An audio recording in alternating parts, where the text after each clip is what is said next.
Hello, assalamu alaikum, guys. Welcome to a brand new platform that we're launching on this amazing and beautiful day, 13th of Rajab. We couldn't have asked for a better day to start this platform, and we're a pretty inclusive platform. But essentially, what we're trying to do here is using the platform, which is going to be Mantiq Media. We're going to be essentially making sure taking through our religious, allegiances and understanding, and multiply that with the youth-based needs of our times, and because of that, we have a pretty youth-based team that is going to be the co-host for this podcast. This is going to be between two members. Bit of a wordplay on in between two ferns, honestly, but just to keep that on a slightly lighter note. My name is Zabe. I'm going to be one of your co-hosts, and with me, I have a couple of really experienced gentlemen. Depending on what type of experience you want to see. At first, I'm gonna quickly introduce my first co-host, Mr. Sarosh Jaffrey. Sarosh, how's it going? Hey, Salam, Zebai. Thank you for welcoming me. And I'm really excited. And thank you for welcoming, because you're also welcoming me. Yes, of course. Of course. Yes. We're all definitely. welcoming each other. Definitely. And like you said, this is a wonderful date to start off this amazing project. 13th of Rajab, couldn't have asked for a better day. The Yep. inauguration of Vilayat itself starts Oh today. yes. And Oh yes. the inauguration of, the followers of this great Vilayat, spreading his message, and, Mantiq, the father of Mantiq is born today. So, Oh yes. Oh yes. so Absolutely. definitely. Just quickly to give a little bit of a background, Sarosh, you, what I understand, you've grown up in the Bay Area and then you moved to Houston and then you came back. Is that what your story is? Yeah, so I grew up in the Bay Area. Was moved here in 1999 at the tender age of 8. Lived here till Very tender. 20. Yes, lived here till 2014. Moved to Austin, actually. Was there. Got my undergrad from Texas State University out there, and was in Houston for about a year, and then moved back to the Bay. Yeah, that's my story. That's mashallah. That's awesome. Well, it's great to have you part of this team, and then also just generally to have a brother, part of the community who's excited and more upbeat about the new kind of stuff that we wanted to do. At least I wanted to do. And you're kind of subbing in terms of I wouldn't say. Uh, maybe physically subbing in, right, for our next co-host, Mr. Ali Kazmi, who used to live here, and that's how I met him, who brought me into the community, who was very inclusive about that, and really introduced me to a lot of people here in the Bay Area, professionally and also community-wise. So He's recently moved. I mean, it seems recently, but it's been what, a good year and a half, 2 years now. Moved to Houston. Has about 15 plus years in the IT field. Community service has been like over 20 years, so he's been involved heavily in the community for a long time, and this is kind of his brainchild as well. So without any further ado, and also very interestingly, apart from his professional capabilities and professional, I would say, career, he is currently undergoing Hausa studies, I believe, in the Hausa Kum in England. So really glad that he was able to bring us together and get this started. So without any further ado, we have Ali Ghazmi. Sir, how's it going? Assalamu alaikum warahmatullahi wabarakatuh. How Alaikum are you salam. today? Welcome, Take it Sam. away, Ali Bhai. What do you wanna? How do you want to start this? Since Well, this is kind of your brainchild. I'll start with a small ayat of the Quran, right? أعوذ بالله من الشيطان الرجيم بسم الله الرحمن الرحيم اقرأ بسم ربك الذي خلق الإنسان من علق صدق الله العلي العظيم. Now, according to narrations, this is probably or most possibly the first ayat that was brought upon Rasulullah Sallallahu Alaihi Wasallam, right? Right. It basically says, read in the name of thy Lord, right? Or in the name of your Lord. No questions there. I'm not trying to do any Quranic tafsir here. But the second line, even though this is read by Muslims unanimously across the world, right? The second line is what, sort of comes where the mantiq is. خَلَقَ الْإِنسَانَ مِنْ عَلَقٍ. Basically, who created you from a blood clot, or who created you from a clot, right? And if you think about it, go back 100, 200, 300 years ago, people are still trying to figure out what that means, Right. right? And it's the most basic ayat. It is one of the first ayats that came, and people are like, oh yeah, your blood before, from a drop of blood, and you become this, you turn into a full human, etc. But now we know, due to the advances in science, in medical field, in biology, that we are actually a clot in terms of, a mixture of blood and semen and this and that, and everything in the start is just like a weird clot, and Right. that's what human is born out of, right? And it just makes logical sense. So there's so much logic, there's so much mantiq in in Islam, that the idea of mantiq media was basically, how do we bring this logic into realization, apart from the members, and apart from just the religious programs, into mainstream media, and portrays how it's supposed to be, right? Why can't Yep. we have Discovery Channel type shows or History Channel type shows, which are actually showing or actually depicting whatever was in Quran 1,500 years ago, and now we are actually seeing the realization of it, right? So Absolutely. that's where the whole idea and basic came from, and you guys basically discussed it with you guys, and alhamdulillah, today is a great day, 13th Rajab, and we are launching this, so couldn't be happier. Absolutely. I mean, that's an interesting point you make about logic and mantiq. I think that's what kind of draws the three of us together as well, because I think we have strong affiliation to mantiq, and I think that's what kind of helps us, in not just our personal life but also religiously as well. And I want to tie this, mantiq discussion, or the basis of mantiq, to what we're going to be discussing on this episode. So we wanted to talk about being an unapologetic lover of Ahlul Bayt, right? And what I've learned over the past few years, especially living in the United States, I mean, just a quick history about me as well. I moved to the US about um, um, 6 years ago now, almost, and I was living in Pakistan before that. And ever since I moved here, one thing I've noticed, and even before that, actually in Pakistan as well, there's a lot of defensiveness about our faith. And when I marry that with the logic of how our faith is like, what our faith has been based on, is that if there's so much logic and mantiq, and a surety about what we believe in, being defensive about it kind of goes against logic, right? So this first discussion that I wanted to have with you guys, and we all will be uh, diving into a little bit about this, is this idea of being unapologetically Shia of Maulali, right?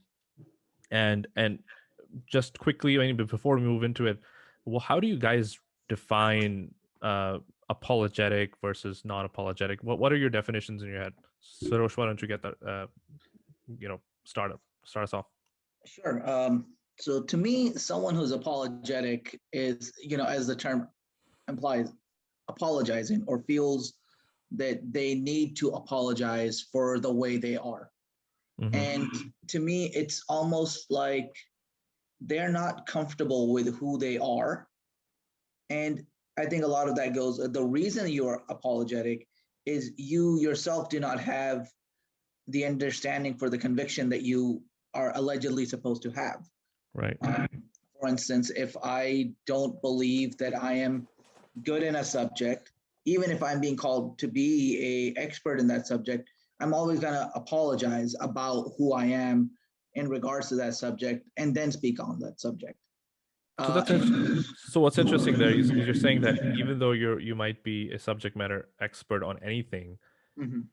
that doesn't automatically mean that you are a firm believer in that same thing too, right? Is that what you're Exactly. And I mean, a great example of that is, there's hundreds of people, if not thousands, in the West who are who have done their dissertations on Islam, mm-hmm. and some of the most leading institutions. Like I'm familiar with one of my dear friends in New Jersey who's going to Columbia, and his faculty staff at Columbia, they're all Christian or non-Muslims at best, and I would say they probably know more about Islam and the Holy Prophet, peace be upon him, and his pure and noble descendants than myself, but they do not have conviction in what they believe or what they know. Right. So yes, they are a subject matter expert, but they are not a what we would call a A fully believing exactly. Thank you. Yeah, that's the best way I can describe it. person. Okay. Ali bhai, I think I know we've had like on and off discussions about this, and I know where you stand on this, but I think it's very important to really understand the depths of where we're coming from, right? Unapologetic does not mean in your face, right? Is that how you would define it too? No, no. See, unapologetic basically means that you accept who you are, right? You're proud of who you are. Mm-hmm. Uh, you stop making excuses, or you stop, you know, downplaying the persecution of Shias everywhere, right? Or the persecution of your history, Right. right? Because the problem starts from when actually, I'll go back a little. There's a quote by Imam Ali, right? There's a saying of Imam Ali: "If you love me, be ready to be hated, or be ready to face difficulties in the world." I don't know however you want to put it. The whole idea behind that is, if you're a Shia, if you're a follower of Ali, you're going to face difficulties in your life, right? And people try to think about, what do you mean by that? Like, are we not going to be successful? Are we not going to be able to study? Or, we're not going to Be have happy. a business, a career? What is it? Are we not going to get married, not have children? If you look throughout the history, that has not been the issue, right? Alhamdulillah, Right. we have people who are very successful, great in their careers, doing awesome things. So that's not it. So what is it that is the problem? What is it that is the hatred? What is it that the difficulty is? It is accepting yourself, right? Getting yourself accepted somewhere, right? That's very We are interesting. in, what is the year? 2021, right? Right. Okay, now let's go back 1 year, just 1 year. Like, the world is shut down. It's 2020. ISIS still exists in some pocket. We are out of that, right? In 2020, world is shut down. Everybody's looking at, how do we survive this together? Humanity has come together as one. But then we also see great movements out there, right? What are these movements? Even though you have, lockdowns, you're seeing people outside in full force supporting what they believe in, right? You had the Mm-hmm. Black Lives Movement out there, right? Right. Then we have had the Holocaust movement forever, since September 11, 2001. The farmers movement in India. Yeah. That's There you another go. example. That's happening right now. It's happening in Yeah. front of our eyes right now, right? Yep. Exactly. Since 9/11, 2001, we have had never forget 9/11, right? Yep. So the whole idea is that when an event happens, you don't let your future generations forget it, right? You teach them that so that it is not just repeated across the world, but not repeated with them in the future, right? Mhm. And I feel like we are at a point where we have become so apologetic that we, in the name of unity, in the name of uh, you know brotherhood, we are willing to let our history go, which is the correct history, by the way, right? Which is Mhm. not the wrong history. uh, what we end up doing, or let me go back at 2020, right? What was going on across the world, right? Everybody uniting, everybody doing something, BLM movements. We had, Shia, Sunni, Wahhabi, whoever you want to call, Al Khani, everybody together and supporting the Black Lives Movement, right? Because they were on the right path, they were on haq.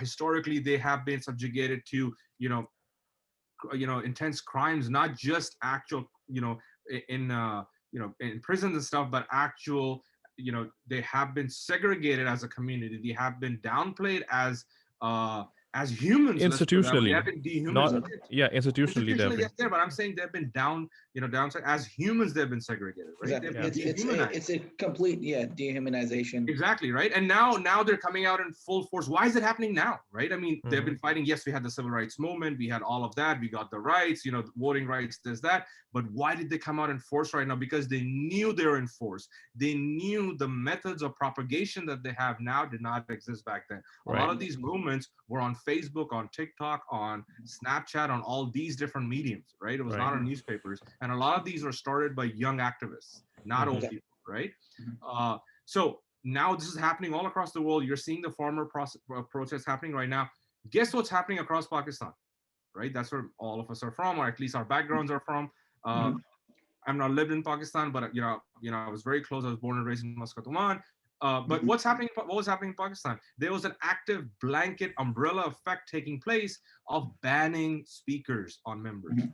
Mhm. right? Taking FIRs against. What is an FIR? It's a police report. You go and say, hey, this guy's done some blasphemy, arrest him. A tool that was used or has been used specifically against minorities in Pakistan, Right. against Christians, against the Ahmadis, against others, is now being used to target the Shia Muslim population, and Mhm. based on completely baseless facts, right? Right. Mhm. Now, the same thing is happening to a certain degree in India as well. But because of the farmer protests and everything else that the Modi government is doing, Mhm. that has sort of, stayed silent on it. But if you speak to a lot of the speakers and stuff who come from India, they will tell you what's happening over there, right? Mhm. We know what's happening in Yemen. It's not a closed book. Everybody, the world knows what's happening in Yemen and who is doing it, right? Everybody Right. is very quick to blame USA, USA. Hey, USA will supply weapons to whoever it wants. If we find Martians and they want weapons, we'll give it to them, right? Right. But who is actually against us? Who's the ones who are actually using those Also, weapons against us, right? What's happening in Bahrain, right? I mean, do I need to say everybody knows that? What's happening in the most open Middle Eastern country in the world, UAE? mhm. I was there approximately about 4 years ago, right? The last time I was in Dubai, I Mhm. actually went around in Imambargas and talking to people in that community. You literally have to scan your ID card and go inside the mosque, right? You cannot have your processions longer than 10 p.m. there. You have to just. It's like you're in a closed camp society where you have to tell every It's like a single thing you police do, state, and if you say basically. anything that the government dislikes, it's a police state, right? But at the Mhm. same place, you have women in bikinis running outside. You have, liquor is available everywhere. That's Mhm. perfectly okay. But yet, they're specifically against one specific minority, right? In Mhm. Malaysia, Indonesia, Shiism is pretty much banned, right? They catch you, Right. you're in jail, right? Uh, go to Medina and Makkah, right? You have actually these, they call them lal rumal, or the red scarf people, who are Handkerchief. Yeah. actually watching you, or who are actually coming up to you and saying, hey, you're a Shia, what are you doing? Why are you praying on this? You'll have stories coming out left and right saying, I was praying on this, they hit my turbat, or I was doing this, I was praying in a certain way, they're like, hey, why are you praying like this? Or I was praying with open hands, they came and kicked me down, Mhm. right? So okay, And let me pause you a little bit there, because I think what we're also trying to elaborate on is that this, we're not trying to create like a new world order through this discussion, right? But what I want to also maybe be a little bit of a devil's advocate here, right? And maybe discuss that. Do you guys think there's a time and place to be apologetic, like how we define apology, let me or just being pause it. apologetic? Do you I don't want feel to like cut you that off. it's a blanket place where no one should ever be apologetic, or do you feel like it depends on where you live and where you've been growing up? I'll let Sarosh take that, but let me give you a word that I want to use, right? I want to call this anti-Shiism, right? Like we have anti-Semitic, we want to call this anti-Shiism. We cannot be anti-Muslim or they're against Shias. Let's call what it is, anti-Shiism, and I think that's the word we should use. Make it a hashtag or whatever, and Right. go with it. But the next question, Sarosh, please. So, and yeah, no, to me, and I think Ali Bhai would agree with this, you can be respectful, but not apologetic. I can, show the utmost respect to my brothers in the Sunni faith, but I am not going to back away from what I believe is the correct history. And let's talk about, one of the topics that is, a very controversial topic with that, with a particular movie that's coming out, Ayam Fatima. Right. Every Shia child, I don't care if you are from Beirut or from Bangladesh, if you believe in La ilaha illallah Muhammad Rasulullah Ali and Waliullah, you grow up with a narrative that there was a gathering in the house of Fatima Zahra after the event of Saqifa, where the so-called Shia companions of Imam Ali Right. gathered, giving oath of allegiance to the Imam, and were ready to go in full opposition to the status quo regime. And that in order to counter that movement that was growing within the house of Fatima Zahra, there was a mob that gathered, and an altercation took place, which eventually led to the death of the daughter of the Holy Prophet, peace be upon him, and his family. So, as a Shia, I am not going to deny that fact.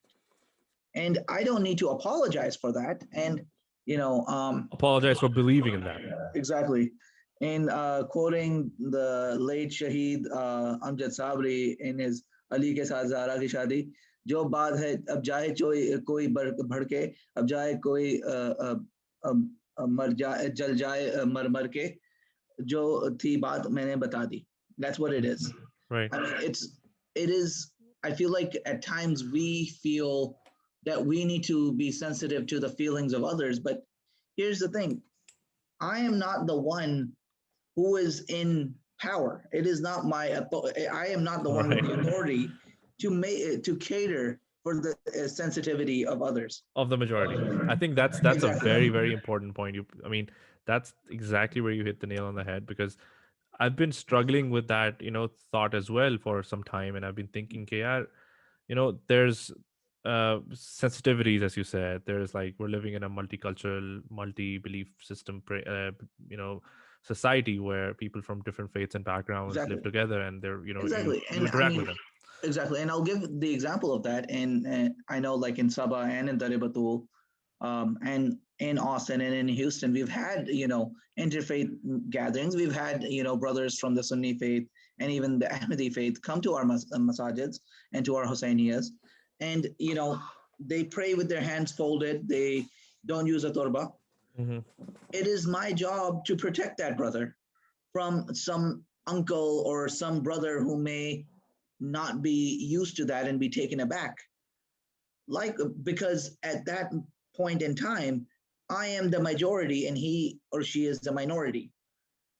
Likewise, if I am in a country like Pakistan or anywhere in the world where we make up at max about 20% of the Muslim population, I think it is the duty of the Sunni brothers to protect our rights. You don't have to agree with what I believe in. Right. In quoting Thomas Jefferson, you do not have to agree with what I believe in, but you have to defend my right to believe in what I believe in. Right. As long as I am not causing fitna. And to be honest with you, us claiming our rights is not causing fitna. It's giving an alternative look at history. Worldview. It's a worldview, Exactly. right? It's Exactly. a worldview. Exactly. So that's a very interesting point. I think what I also wanted to really drill down on is, because the way I think about things is that I don't automatically go after a set of belief system or a mentality and basically start attacking them. Say, hey, you're apologetic and you're wrong, this is BS, Mhm. you should probably grow up and be more, own your religion and faith more. I think that's a very naive way to do. But what I Mhm. also try to do is I try to understand, like, where are they coming from, why do you guys think, and maybe Aliba, you can give your experience because you've been in the community for so long.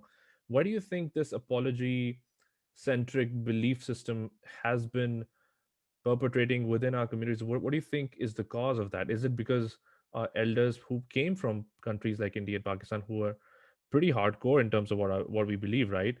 But what happened when we come here is something that within this environment that causes us to be quote unquote neutral. Um, I'll have a different take on this, right?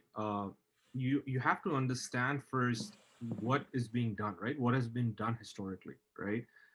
There's a saying, and I think it was Hitler who said it, or someone, I can't remember right now, but I remember the saying is, you tell a lie, you repeat it enough times, and eventually it becomes the truth, Right. right? Mhm. I think Uh, Malcolm X. okay, So, he said it. yeah. Bad with remembering names, but Mhm. if you go back in history, right? Go back in history and see where was this done, first time.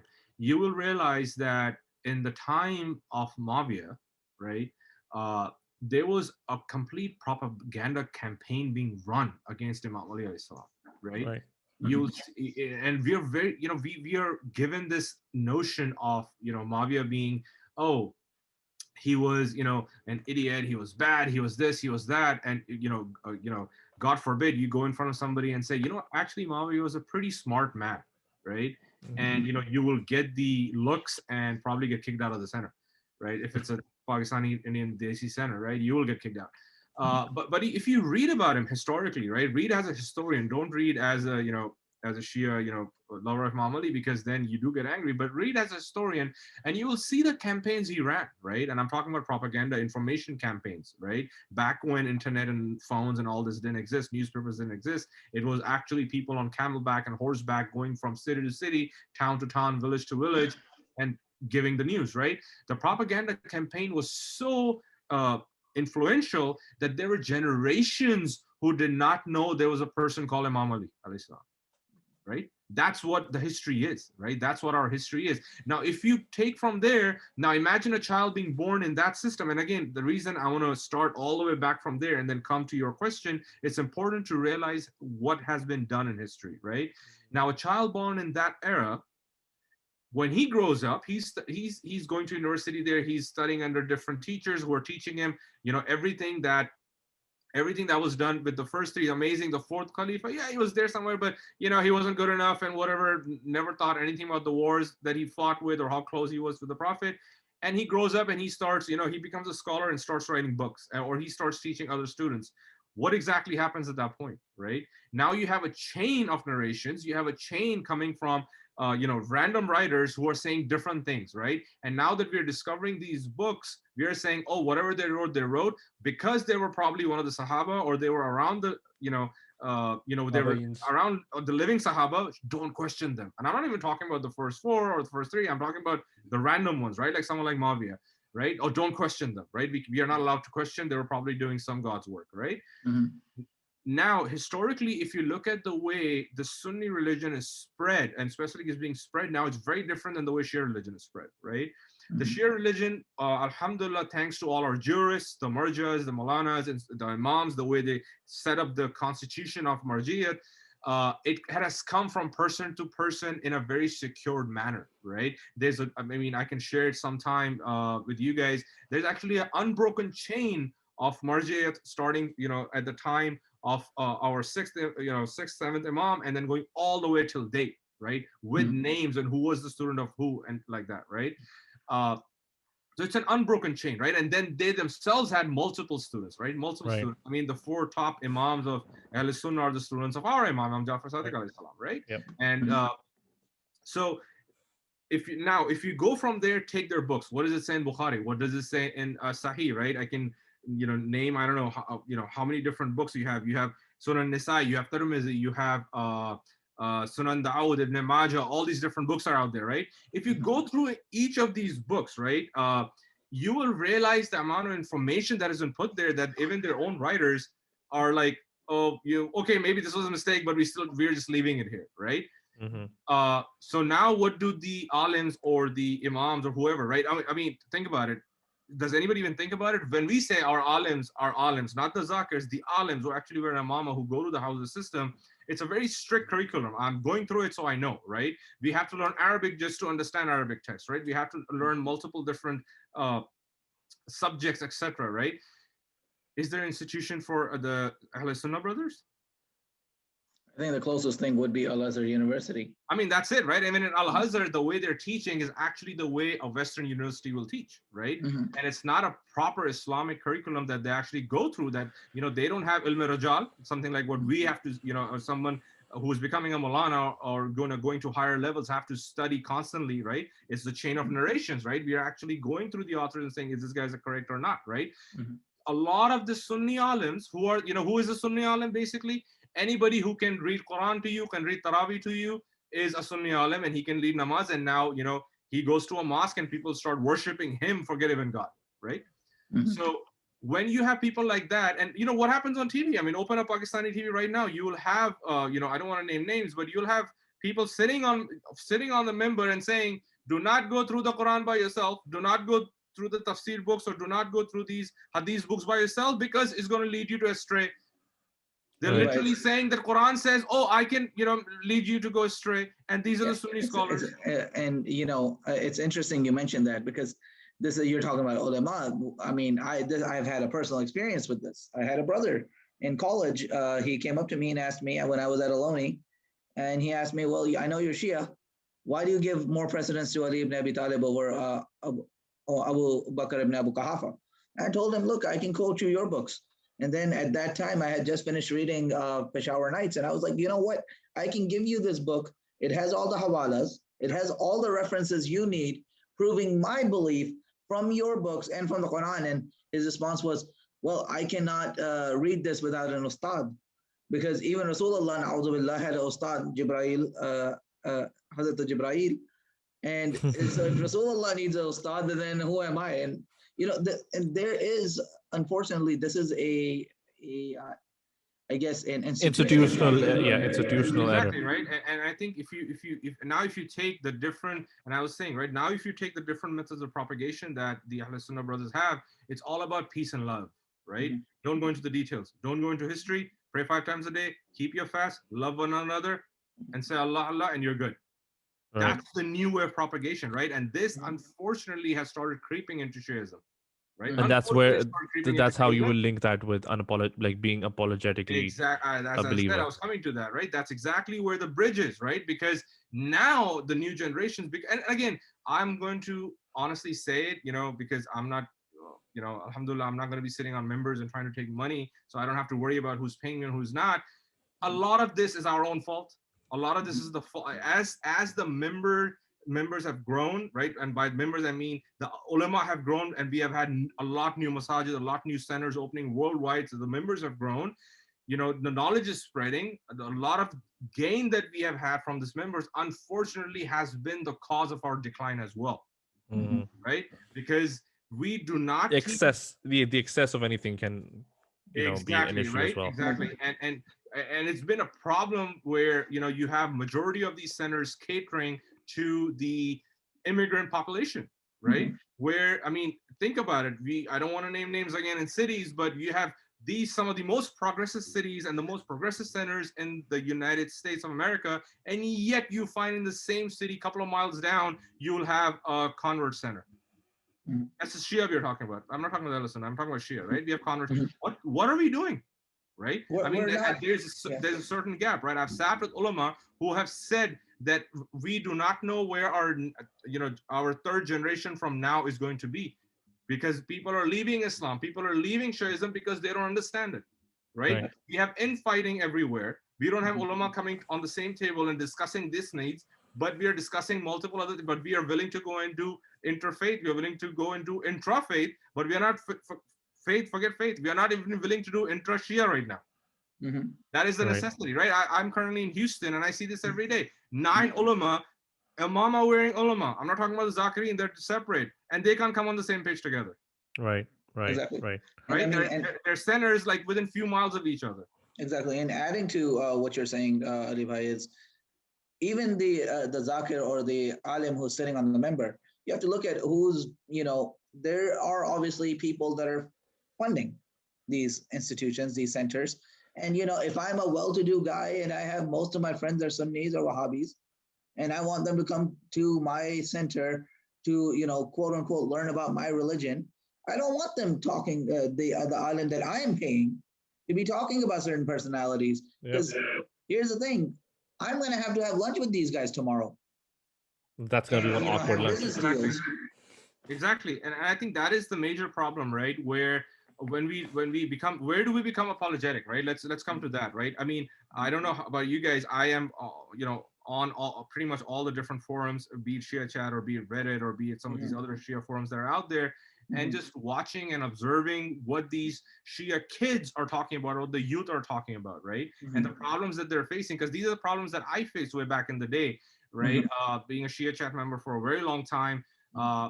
And I remember going to Desi centers and asking a few questions on just questioning Bihar al-Anwar, for example, right? Because I was questioning the Urdu tarjuma of Bihar al-Anwar, and I was like, this makes no sense, right?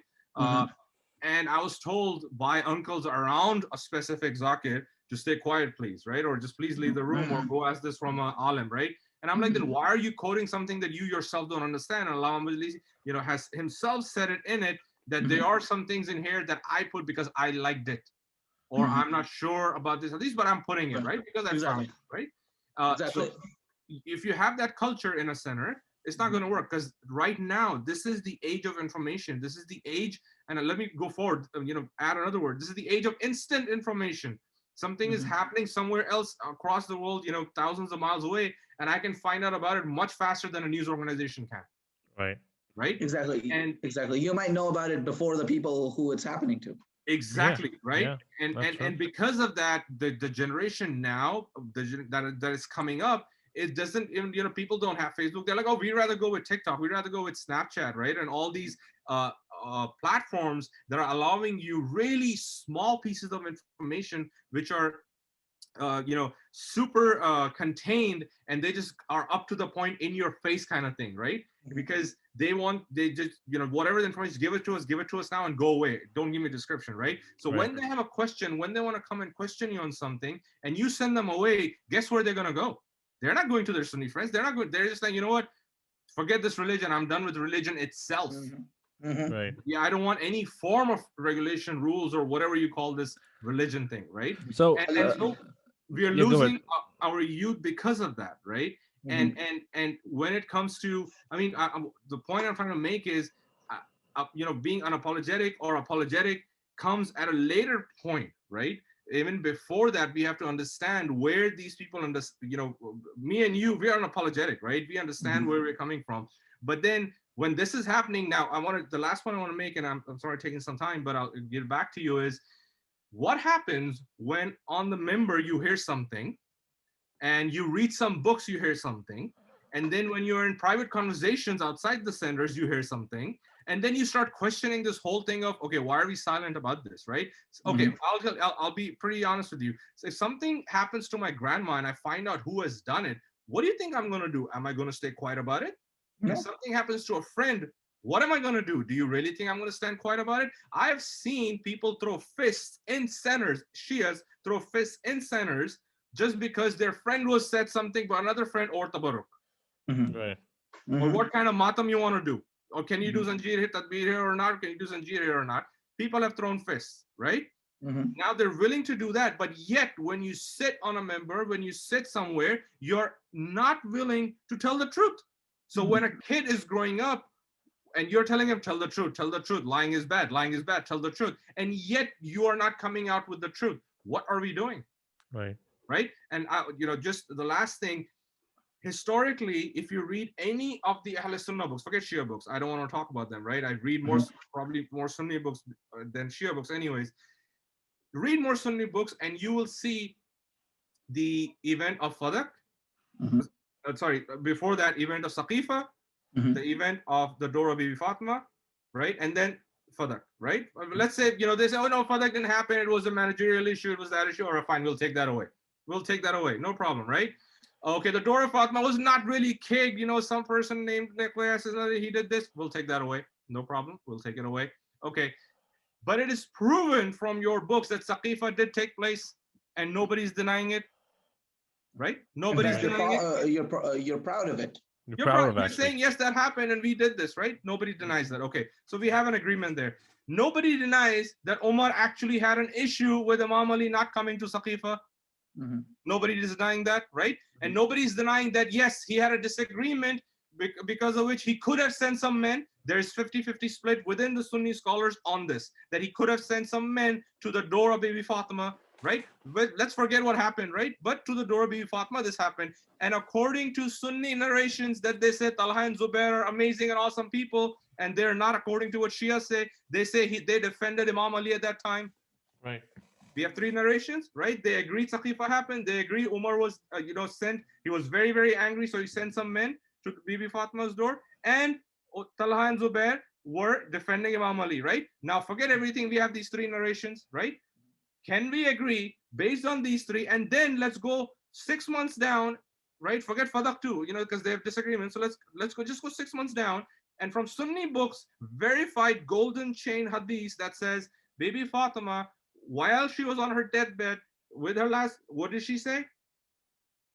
Do not let these two, the first and the second, come to my funeral. Okay, right? So that means there was some sort of She disagreement died angry happening. with them. There was some sort of disagreement happening that the daughter of Rasulullah is saying that she's the leader of all women in paradise, is saying, do not allow these two to come to my funeral. And then make sure that nobody knows where I'm buried, right? So these are the four things that we agree on, right? Now we agree, every single Muslim agrees on these four things. If you don't agree, then you don't have enough knowledge. You have to go read your books, right? But if you have enough knowledge, anybody who's knowledgeable, any Maulana of this of our brothers in faith, agree with these four things, right? Now that you're agreeing with these four things, now let's go to the next step, right? What do we want as Shias? Right? What do the Sunni alim say? Hey man, don't worry about this. Let's not talk about this because there's a lot of things. I'm not even going to Safin and Jamal and all that. I'm not even going that far, right? Let's just keep just these four things and let's go and discuss this. Oh, let's not discuss it because brother, this will be fitna, brother, brother this. No, this is nothing wrong with it, right? Why are we saying this is wrong when it comes to Shias, but yet you will text me or you will add me on a Facebook post and say, let's go defend, the Black Lives Movement. Let's go stand for them because they've been subjugated to the X, Y, and Z their entire lives and etc. 400 we need reparations for them and all of that. If I may interject, this actually reminds me of a very beautiful event that happened with Imam Khomeini when he was upstarting the Iranian Revolution, or the Islamic Revolution in Iran. People came up to him and said, you are a mujtahid, you are a faqih. Why are you getting involved in politics? Politics is beneath you. And the Imam's reply to that, Imam Khomeini rahmatullah alayhi, his response was, Islam is politics. And I think that is the crux of your argument. And I think that is, as Shias, we are literally called Shi'a of Ali, meaning the faction, the political faction of Ali ibn Abi Talib. We're not just a group. Our whole existence is a political existence. Yeah, we're not a fiqhi group, even though there is fiqh behind what we do. But essentially, where we're coming from is a political, disagreement. Exactly. And so I know we've discussed a lot about the problems, and really appreciate the input that Ali Bhai provided on that as well. I want to move towards the conclusion of this, and maybe discuss how can we make being Shia non-apologetic and being very proud of the identity. I mean, I know we all are currently, like, we have our own belief and we're very proud of the history that we have. Where do you think that we can, this feeling can transcend amongst the new generation? Sarosh, why don't you start off? I'll let Ali Bhai start. I'm sure he has a more eloquent response than I have. No, why don't you go ahead? Go ahead. I have some things, but that's why I want you to start first. For sure. So for me, one, Ali Bhai already touched upon it. Go back and read the books, not just our books, but their books. We have to read the books, gain the knowledge. No, That's but where. let me pause you right there. I don't think. I mean, yes, there might be instances where there's a lack of knowledge, but I think there's instances as well where there's no lack of knowledge. It's just shyness of Mhm. being proud of what my history says and what And my heritage is. How can I overcome that? How can I overcome that shyness and being like, hey, you know what? I don't care. I am this guy who believes these things happen, and I am this guy who doesn't really associate myself with these people. How can I be that proud person as opposed to being, oh, you know what? I'm not going to talk about that. I mean, there's this I, person knows the history, but he's just shy about it. How do you think we can come I over that, guess overcome that shyness? exactly. Well, for that, I guess you would have to ask, why is the passion lacking? Because, for instance, I'm a huge basketball nerd. I love basketball. I love the LA Lakers. Okay. Right, And, I'm an unapologetic Lakers fan. Okay. right. And that's me living in the Bay Area in Warrior Country and going, I'm a proud Lakers fan. Why is it that I can do that about a sports team, but I can't do that about my My belief? faith, yeah. And I think that is the question we need to ask ourselves.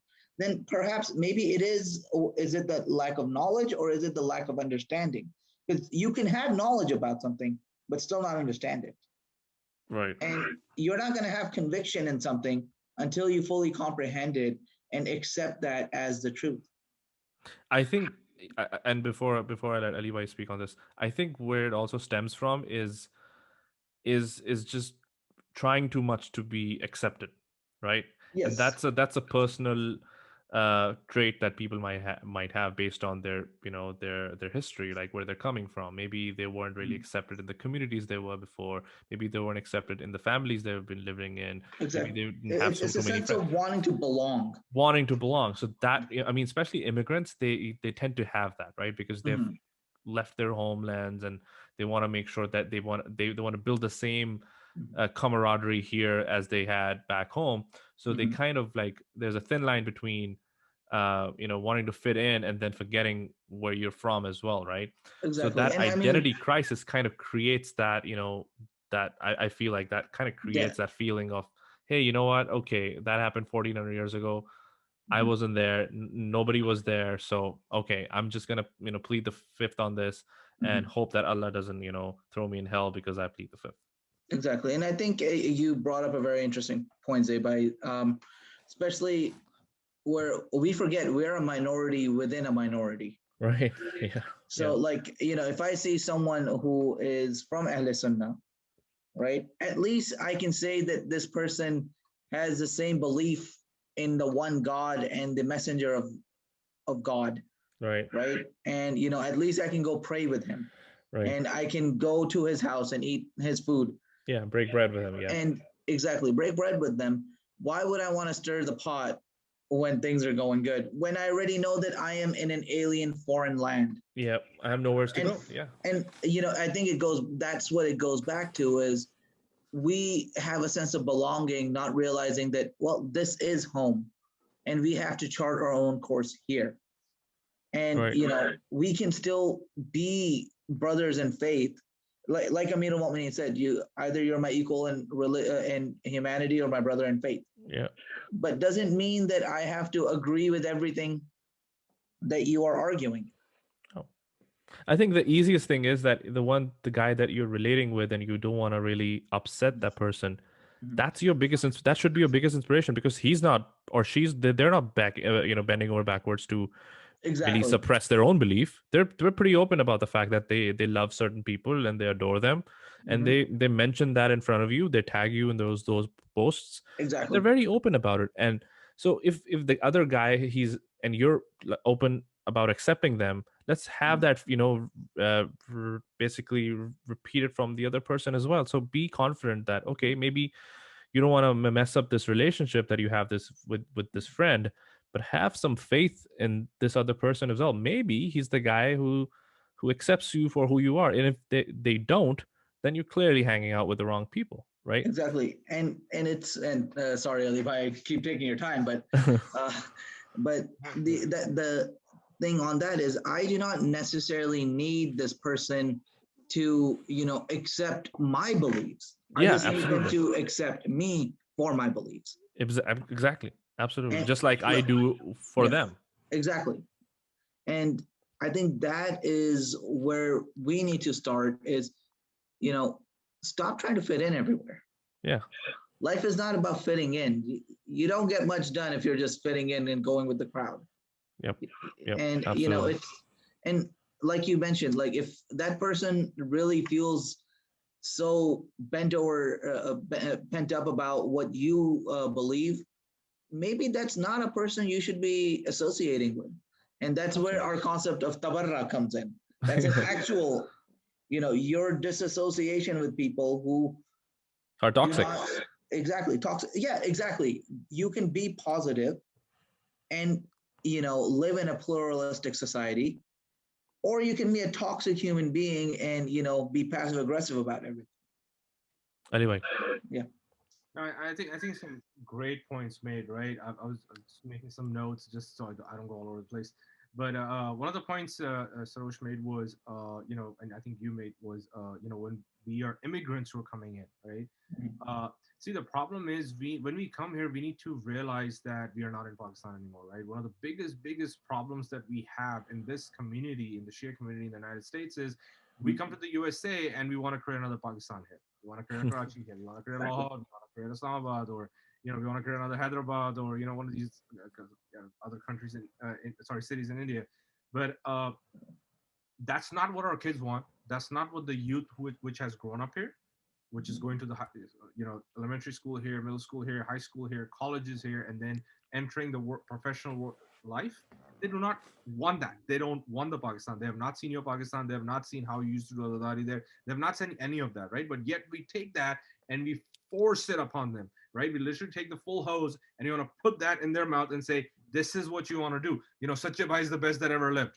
I mean, I'm not saying he's not. I mean, for me, yes, because I'm sort of old school, so I enjoy listening to him, right? But just because I do it, I have to say no, he's bad. And anybody new who comes in with a new, look at all the Mankabat Khans that are coming out with newer concepts, right? They're connecting with the youth, but yet who are out there, they are like the people out there who are like, no, this is bad. No, the old time was great. I mean, come on, right? Yeah, come on, exactly. And so my take on that is, in order to improve this, right, you have to realize where the fault lies, right? We are focusing on the wrong things.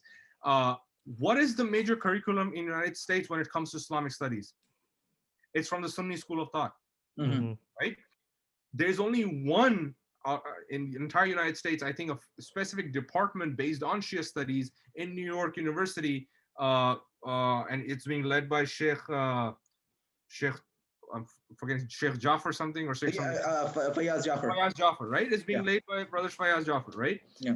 And that's amazing because that's the only one, but we need more of those, right? What about the Hartford Seminary? Is that different?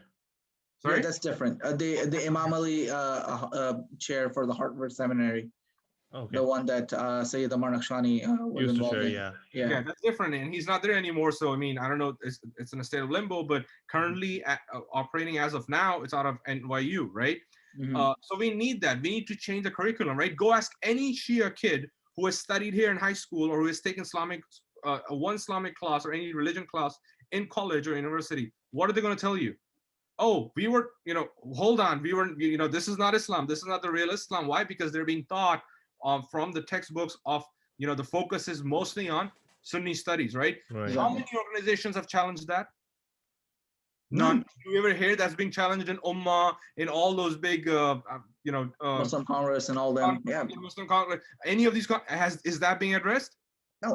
Unfortunately, those are cocoons. They're cocoons, and they're an extension of this immigrant. So what do they do, right? So let's go through the curriculum. What do they do? You have denial of major Shia facts, right? You have downgrading of Shia personalities, because Imam Ali, by the way, is looked at not a good war general, not a good politician because of his leniency towards the poor people, because he liked to help the poor people. He said, no, I'm going to take care of these people and not become a big landlord, not become an emperor. So he's not viewed as a good politician. He was too stubborn and all that. Right? Yeah. He took care of the poor. What do you mean he took care? He didn't do enough battles, or he did not gain enough land. He did not rule by the sword. So he's a weak politician, right? Because I mean, the classic example of what everything I'm talking about is Salman Rushdie. What did he write? that the whole Muslim world was against him? What were his sources? Satanic verses, and to be honest, yeah, exactly. And What were his sources? it was a Sahih Muslim, Sahih Bukhari, Thank you. Tirmizi, and Right? Sunan And Ibn the Dawud. whole Islamic world went ballistic on him that, oh my God, he has done, hello, you wrote it, right? And that is what is being taught in universities and colleges, right? So that's what one thing that we have to attack, right? And I mean, yeah. We need to stop excusing or downplaying anti-Shiism due to the fear of reprisal, right? Fear of being attacked or fear of being questioned. Why is it that every single time there's an issue, we're the ones being asked, why do you do this matam? Why do you do this? Why do you pray on this? Why aren't we in a position, or why haven't we made our kids in a position to go ahead and ask, why do you do this? Why do you follow this person? Why do you say this person is good? Why do you open your fast as soon as you see the first light? Right? Or why do you spend 2 hours every night in Ramadan Right. reading the Quran when there's 4 sajoods that make your namaz batil? Right? Why do you follow somebody who made something haram that was made halal by Rasulullah? Right? Why do you follow somebody who brought back a person when Rasulullah banished him from the city? Why do you follow a person who did nepotism in the government positions, but according to your books? Why aren't we asking why do you follow people whose majority of their lives was spent in the Jahiliyyah? Whatever, right? Why aren't our kids asking these questions? Because we as parents, our parents have been so pre-programmed in this unity thing that we are like, no, we are not even going to question it, right? There's a big difference. I'm not saying go ahead and curse them. I'm not saying use bad manners against them. Okay, now if you want to see if this is, okay, maybe, some people might think that I'm talking about is nonsense. This is not possible, or he's trying to create fitna. No, this is an actual real life world example that happens with the Jews. What did they do with the Holocaust? Is it a subject that we can't talk about? No, they have museums in every major city in the United States and in the world probably that had, what are they called? The Holocaust memorabilia Remembrance. Right? Holocaust remembrance. Right? Yeah. They have days, and what?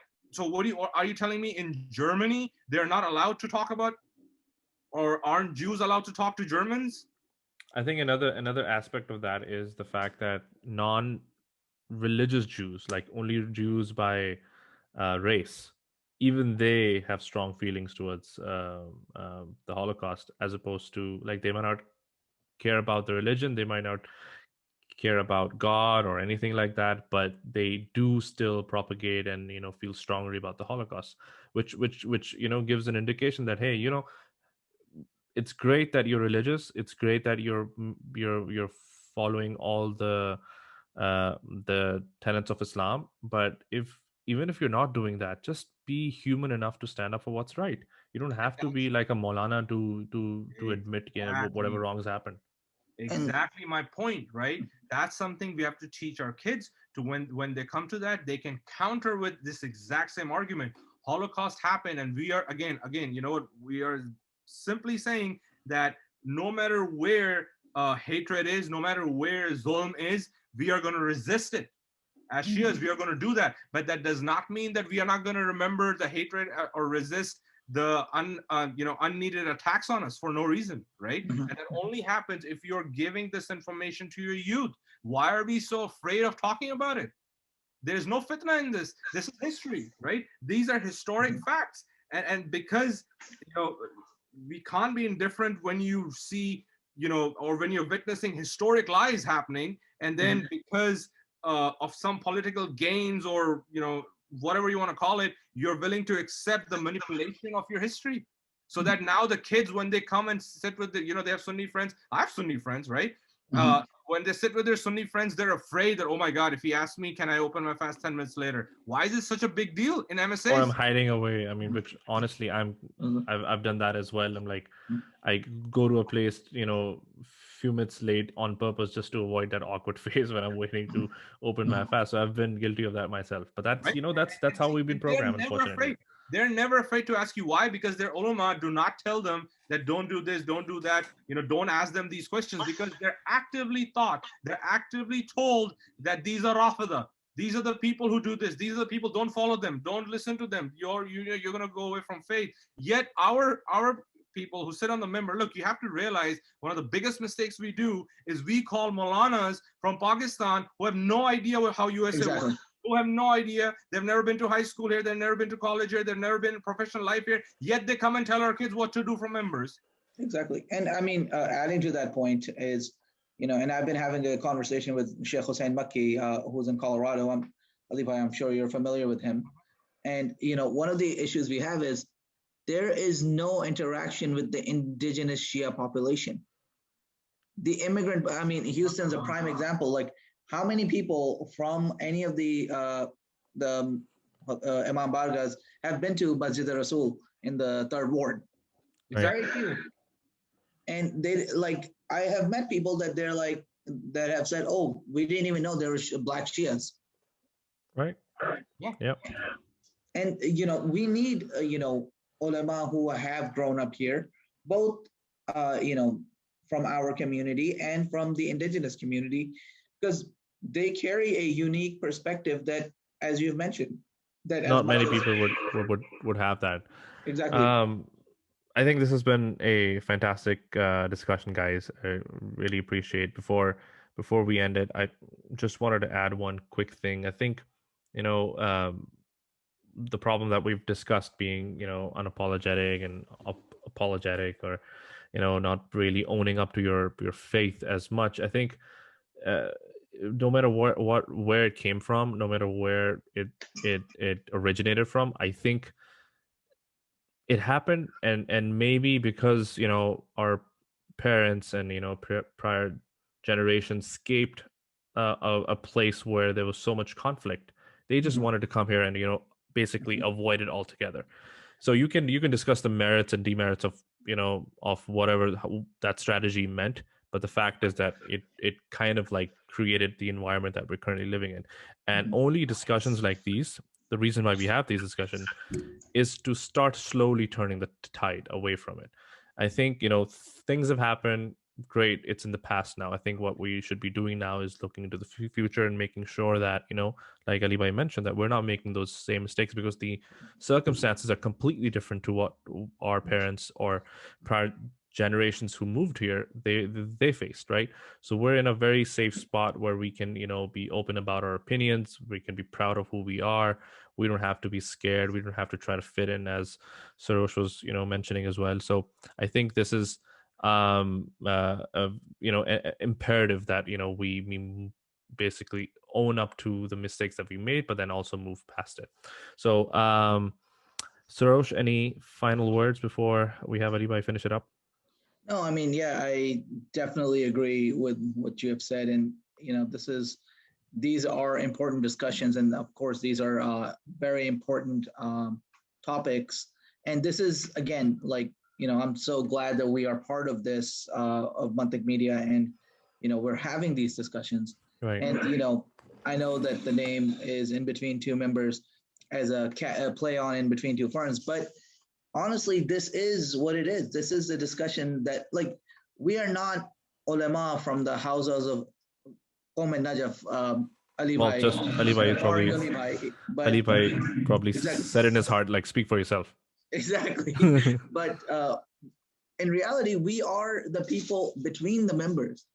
Yeah. We are the people sitting on Arshe Azza, Yeah. discussing and listening to what is being said, and we are the ones who are being impacted by this. And to be honest with you, majority of the things that you learn are not during the 45-minute lecture, but the 30 minute to an hour after, when we're having dinner with the ulama. Yeah, that's true.